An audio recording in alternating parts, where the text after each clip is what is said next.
Sounds great. So it's great to meet you, and I want to begin our conversation with surviving the last 3.5 years. How did you get through the pandemic, and how did it change you? Well, the thing that got me through the pandemic was really practicing gratitude. And because one of the things, I'll backtrack a little bit, give you a little bit of background about me. Sure. My husband and I lived in California for 37 years. We had a house there, and we had this house in the Hudson Valley, which was our vacation house. About almost 6 years ago, we decided to sell that house and move out here. Because at that point, we realized we could do whatever we do from wherever we want, and Yeah. we didn't have to be stuck in California anymore. We, you know, not really stuck because I liked it there, but Yeah. point was that we got to spend time here. I couldn't think of a better place to survive the pandemic than being where I am because I'm out in the country. It's beautiful. Mhm. We weren't around anybody, so I had no trouble, going out every day and walking around and not worrying about it. And I just every day practiced, you know, feeling gratitude for being here, gratitude for, you know, not being terribly affected by the pandemic. I mean, it did have a drastic effect on my husband's business, and took a little while to crawl out of that, but that's okay because we're also at the point where we're closer to retirement age than not, and had the means to pull through all of that. So on paper, you're the dream coach, but if I put you in front of a bunch of third graders at career day and one of the kids wanted to know what you do for a living on a daily basis, how would you answer them? I would say I help people understand how to know themselves and love themselves better so that they can live their dream life. So what did you want to be in the third grade? What was your dream to grow up and become? That is a really interesting question because I can't tell you. I never had one of those. It wasn't like, oh, when I was a kid, I wanted to be a teacher or I wanted Yeah. to be a nurse. I mean, when I was a little kid, they were very traditional jobs that you would think of as a little girl. Yeah. Yeah. Right. Yeah. So certainly the idea of being a coach, I don't think coaches existed at that point. Yeah, it's really blown up lately. But I'm curious, let's go back to where you were born and raised, and how did these seeds get into you? Because being a coach is inherently helping others. How did you kind of evolve into this role of being the dream coach? Well, I like to call it being my third career. I started out after college. I was in publishing business. I was a writer, editor. In the 80s, I wrote 21 young adult novels, burnt out on that, and didn't write another word for another 25 years. At that point, my husband, who was in the entertainment business, was starting up his own company. So I went to work in the company, basically running the office. It was a very uncreative but satisfying job because it was we did a lot of, and still do, but we did a lot of fun things. We were involved in movie advertising. He was also a writer director, so is involved in production, things like that. And it was, it was a great business. And one day, though, I woke up and said, is this what I want to do for the rest of my life? And the answer was no, because at that point we were dealing with some really psycho clients. I didn't want to do that anymore. Yeah. We also got involved with this movie called What the Bleep Do We Know? We were hired to do it as post-production supervisors. Now, I don't know if you know the movie, but it was one of the groundbreaking mind, body, spirit movies of the early the early part of the 21st century. It came out in 2004, Yeah. and the theme of the movie was basically that uh, thoughts create action, and you have the power to choose what you want to think about, and therefore what you want to do. Hmm. This was a totally radical concept for me at the time, and I gravitated to it. I said, "Wow, this is great." So it started me on an exploration, which led me to lots of different things. Also led my husband as a result of the success of the movie being hired to direct other mind, body, spirit movies.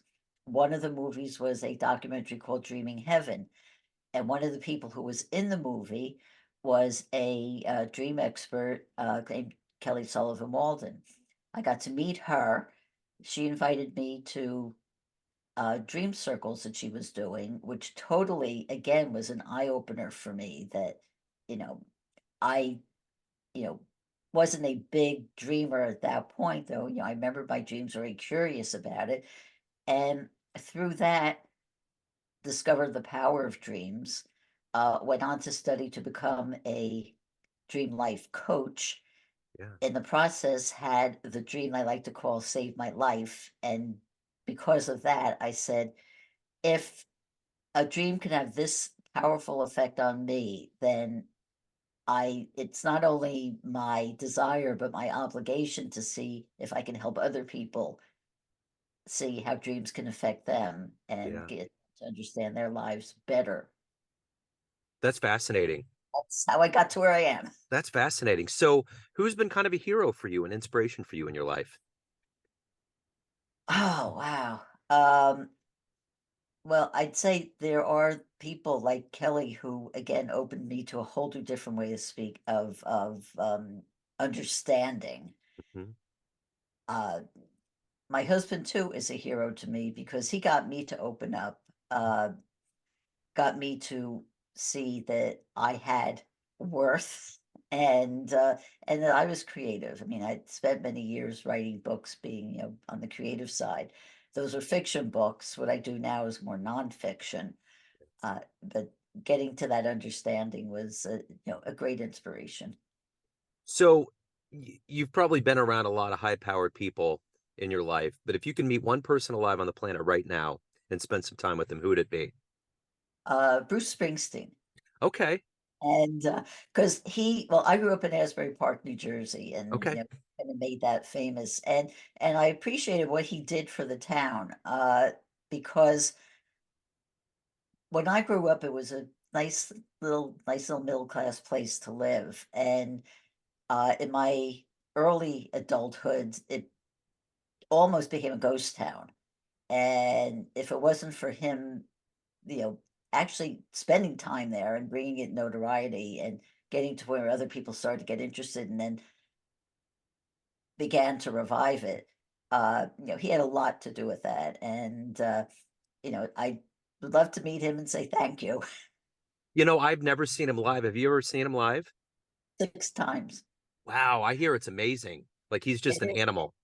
And, 2 years ago, this is the crazy part. 2 years ago, we bought tickets for a concert that was supposed to be this past um, March. Yeah. In March, he came down with COVID, so he had to cancel the Oh, concert. yeah. It was rescheduled for September. September, he had some other medical issue, so Oh, it got no. rescheduled for April. Wow. So, they'll see him 2 years after I bought the tickets. Hopefully third time's a charm, you know? Yes, Yeah, yes. definitely. So, what is the motivation for you? Every day you wake up, you have all of these things that you want to get done. What is it that's the actual motivator for you to get them done? That I have purpose. I'm here for a reason, and I'm here to now in this part of my life. I say, I want to be of service to people, and just knowing that whether I'm meeting with anybody that day or not, or if I'm just by myself, or just writing for myself, or just here hanging out with my husband, whatever it is, it doesn't really matter. Just the idea that I am worthy, I am loving, and I'm here for a reason gets me up. So, of all of the clients that you've had that you've helped, what's been one of your best success stories? One that always puts a smile on your face? I think one of the ones that puts a smile on my face is this woman who came to me because she wanted to write. She was in a totally different career and didn't want necessarily write to become a professional writer, but she couldn't even write for herself. I mean, she couldn't put a word on the page or a word on the screen. It's just the idea of the actual physical act of writing just scared her. And through listening to her dreams and doing some other exercises to get her to dive deep into the underlying reason, what was causing her not to want to write. And it was, we got down to it and through her dreams and through some exercises, realized that she believed that she was unworthy. And even though she had success in her life and on a day-to-day basis, you would look at her, you wouldn't say there was anything wrong with her. You wouldn't say, there's anything holding her back. But in this one area where she felt so unworthy that she didn't even feel she was worthy enough to even write down her own thoughts about herself or her own thoughts about what she wanted to write about, because she felt not only would nobody else want to read it, but I can't even say that I could read it. Yeah, And I got her to feel that love in herself that she also was missing and becoming to a point where she felt like she could love herself, and that helped her realize that she was worthy. And by the end of our sessions, she was writing. excellent. And it was, so satisfying because it was so satisfying to her Yeah. that she was able to do something she felt she would never be able to do. So as a writer, what was the first book that you read when you were growing up that was huge for you that made you either want to write or read more? I don't know that I can name one particular book. I know when I was a little kid, I loved this book about dogs and cats, where the boy had dogs and the girls had cats, and they were mad at each other, and then they each gave each other, a puppy and a kitten, and then they loved each other and they were best friends, all because the cats brought them together. And I must have read that book, 1,000 times. But I was an avid reader as a Yeah. kid. I read everything. I loved the, you know, 19th century English fiction, you Yeah. know, all kinds of stuff. I devoured books, Yeah. and and that got in. But the thing was, it wasn't until I was a senior in high school that I actually believed I could write. I Okay. thought I could write, like I wrote for the school newspaper and things like that, and I would write things for myself. But I had a teacher who inspired me. I guess you talk about people. One person I should have said was my high school English teacher because she made me believe I could write, Yeah. and that that got me started. Yeah. So speaking of high school, let's say you have a dream tonight and you run into that high school version of you, and you could give that young version of you a piece of advice based on the wisdom you've gained so far in your life. What advice would you give that young version of you?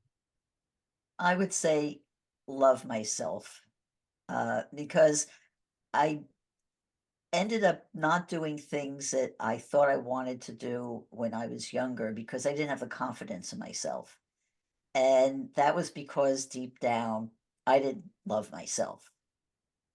And because I didn't love myself, I didn't feel that I was, again, that thing about being worthy and being deserving. I didn't deserve to have the things I wanted because, I, you know, couldn't love myself enough to believe in myself like that. Yeah. So that's what I would say. Is that would have made a difference in my life in many different ways. Sure. What's been the best advice you've ever gotten? To follow my dreams. Yeah. I was it was a long time coming. That's why I say, Dreamwork was my third career because I came to it late in life. Yeah. But I, wouldn't change that for anything. So of everything that you've done professionally, you've done quite a bit in all these different incarnations. What are you the proudest of? I'm the proudest that now, in this stage of my life that I can give back. I can give back and help people in a way that even though when I was writing and I also felt in that sense I was giving back. When I was 25 years old. I was a managing editor of a magazine that I thought was going to be my dream job because I thought I'd be doing that for the rest of my life until the publisher, put it out of business. Uh, but I went into it because I was for teenage girls, and we felt that we were giving them advice they weren't getting anyplace else, and which was incredibly satisfying. But now, I go to the present and I'd say, now I feel, you know, very happy that I'm able to give back to other people. Yeah. So everyone out there has a perception of you, family, friends, clients, colleagues, but you run the show. What's your perception of you? Who do you think you are? I think I am a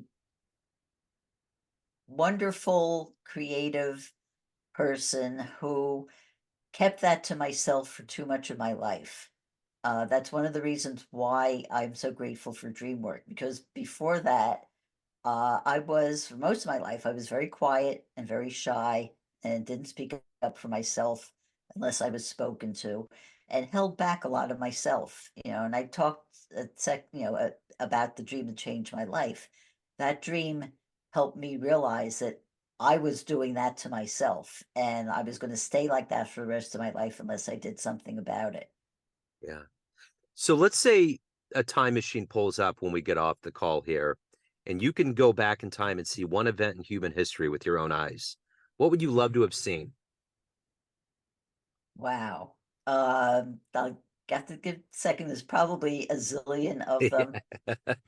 Uh, I think I would have liked to have been there in the room when they signed the Declaration of Independence. Yeah.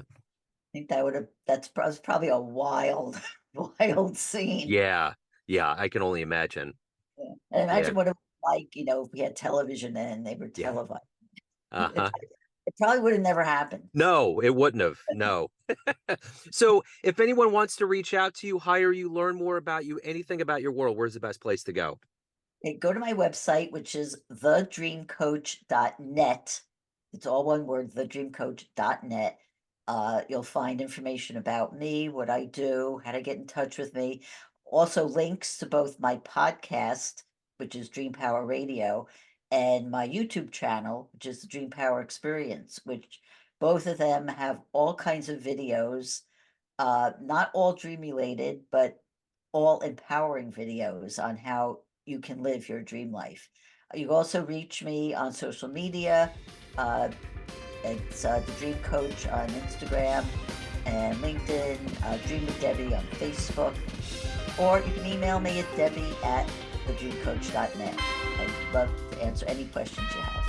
Excellent. Debbie, this has been wonderful. Thank you for your story. Thank you for your time. Best of luck with everything and have a great holiday season. Oh, you too. Thank you so much. Thank you. Take care.